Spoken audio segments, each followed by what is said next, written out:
All right, Shalom. First and foremost, I want to give all glory, honor, and praises to Yahweh, Bahashem, Yahweh Shai. Double honors to the apostle elders, a great millstone who rule well. And salutations to all you brothers out there who are pushing this word in love, truth, sincerity, and humility. Once again, it's the brother Shati from the Chicago camp coming back to you with what I hope was another quick and edifying sit down. All right. And I'm not sure if many of you all know about the situation that's going down in St. Louis, all right? But you got that Edomite cop, Jason Stockley, getting acquitted for killing Anthony Smith, all right? And they're rioting and protesting. I think this has been going on for almost a week, if I'm not mistaken. But, Jake is all up in arms about this, man. They're just like, well, what the hell is going on? You know, I mean, how can you say that this cop was innocent for shooting a guy who didn't have a gun? Now, according to the facts, it's unconclusive whether the guy had a gun or not. But,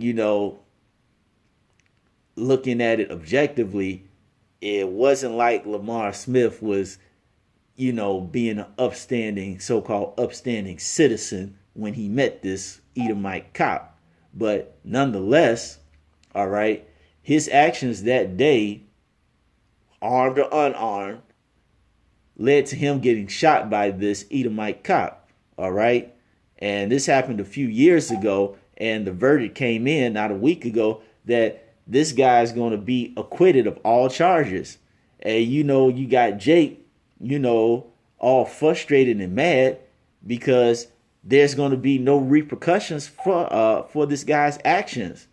People are saying, oh, this is racist and this and that. Now, granted, a lot of it, granted, Jake has forgotten what this guy was doing before he got shot. But yet and still, a lot of that is frustration from being over in this country for so many years and not getting justice.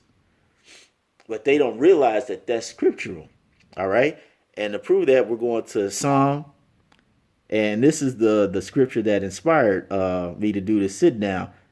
This is Psalm 73. We're going to go straight to the point. Verse 5.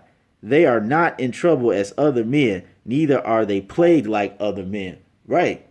Because a lot of our people still fail to realize the concept of draconian law.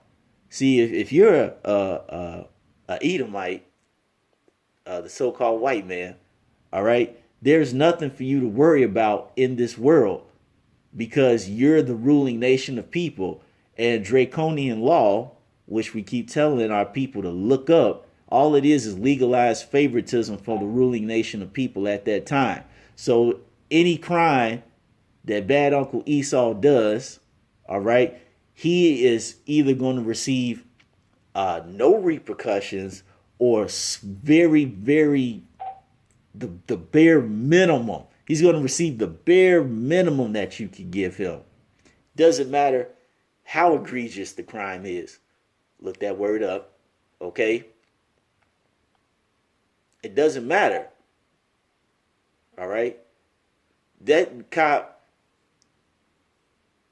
is going to live a long, fruitful, productive life purely on the strength that he's an Edomite and his nation is ruling at the time. He knew he had nothing to worry about.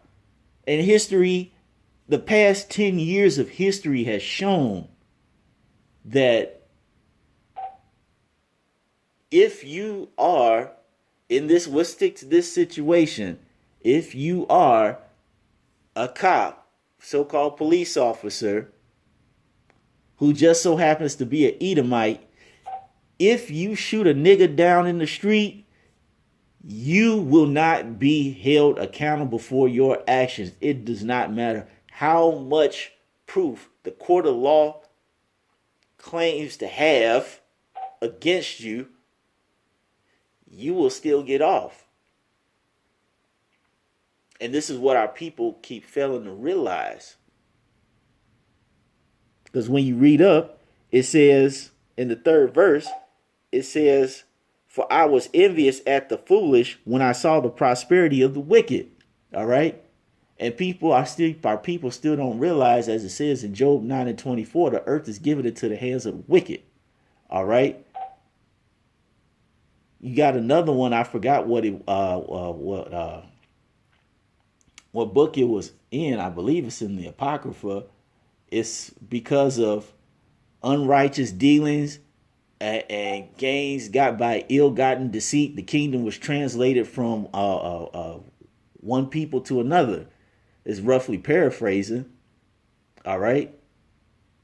This is bad Uncle Esau's kingdom, the so-called white man. All right. He can pretty much do whatever the hell he wants to do. Of course, under the will of Yahweh Hashem Yahushai. But because it's his kingdom, he's going to get away with any crime he does. And until we get redeemed, that's just basically going to be the way it is. You know? That's why we got to get up on out of here. With that being said, I want to give all glory, honor, and praises to Yahweh Hashem Yahushai. Double honors to the apostle elders of Great Millstone who rule well. And salutations to all you brothers out there who are pushing this word in love, truth, sincerity, and humility. With that, we're going to say shalom.